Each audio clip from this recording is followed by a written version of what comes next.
বন্ধুরা কেমন আছেন?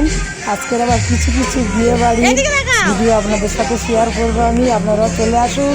বিয়ে বাড়িতে গরমে নাচ গান হইচই মজাও লাগবে। এটা দেখানো হয়নি। এই গেটে থেকে আমি ঢুকছি আমার বোনজির বাড়িতে, মানে আমার মেজদির মেয়ের বাড়িতে। মেজদির নাতির বিয়ে, এইটাকে আমি তুলে নিই। আর এইটাকে ওই জন্য আমি আজকের আবার ফের নতুন করে আপনাদের দেখাবার জন্য এই ভিডিও তুলে, যে বউকে ঠকাচ্ছি দেখছেন, দেখেন নাতিকে পকোড়া খাওয়াচ্ছে, নিজে এইগুলো সেদিন তো করিনি, আমার ফোনে ছিল। আমি যা আবার বন্ধুদের সাথে একটু দেখা করি, খুব মজাও করি। এই দেখো নতুন বউকে দিচ্ছি, নাতিকে দিচ্ছি, আমি খাচ্ছি। ঠকানো একটু মজা না, দিদা তো একটু মজাই ভালোবাসি, খুব মজা করতে ভীষণ মজা পাই আমি। লোককেও মজা দিই, আমিও মজা করতে খুব ভালোবাসি। ছোটোবেলায় এইসব জীবনে আমার সারা জামাই আসবে বাপের বাড়িতে, সবাইকে ঠকাবো, ভাতের মধ্যে পাঠিয়ে দেবো, সেট টিফিন পেছনে সে শাড়ির কাপড়ের মধ্যে লাগিয়ে দেবো আসনের সাথে।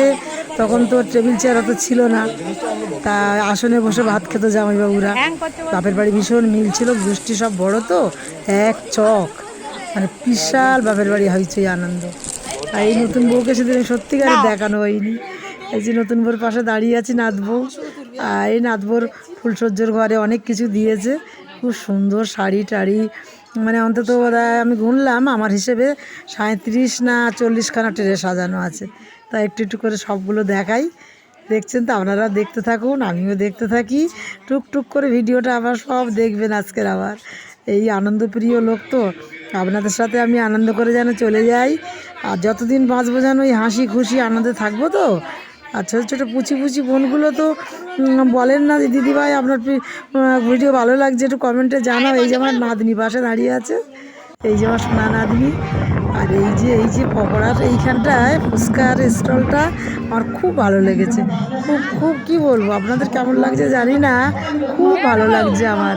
এখানে যে এত সুন্দর করে মানে স্টলটা করেছে, আপনাদের কি বলবো, চোখে না দেখলে মানে কতটা কি করতে পারছি জানি না, আপনাদের কতটা আনন্দ দিতে পারছি আর কিভাবে ভিডিও করব আমি ভেবে পাচ্ছি না।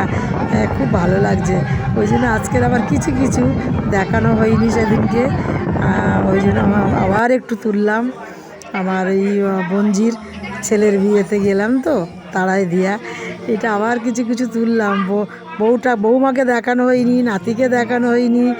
আমি বলি যা যা যা এগুলো আমার বন্ধুদের সাথে দেখানো হয়নি, পরিচয় করা হয়নি, ঠিক আছে। এই দেখুন না আমার নাতি নাতনি পাশে দাঁড়িয়ে আছে, খুব সুন্দর লাগছে না আমার এই সোনা গোপাল আমার জীবন।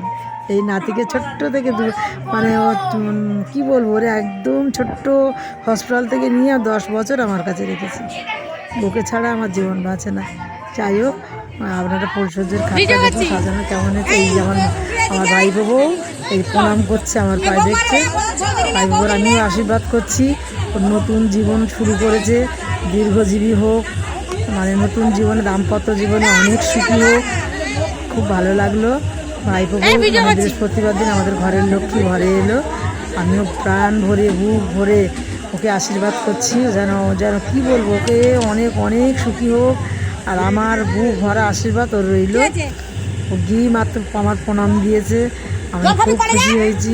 বৃহস্পতিবারে লক্ষ্মী সোনা আমার ঘরে এলো, তো ঘর আলোয় ভরে উঠুক আমি চাই। আপনারাও আশীর্বাদ করুন, ভালো থাকবেন, সুস্থ থাকবেন, টাটা।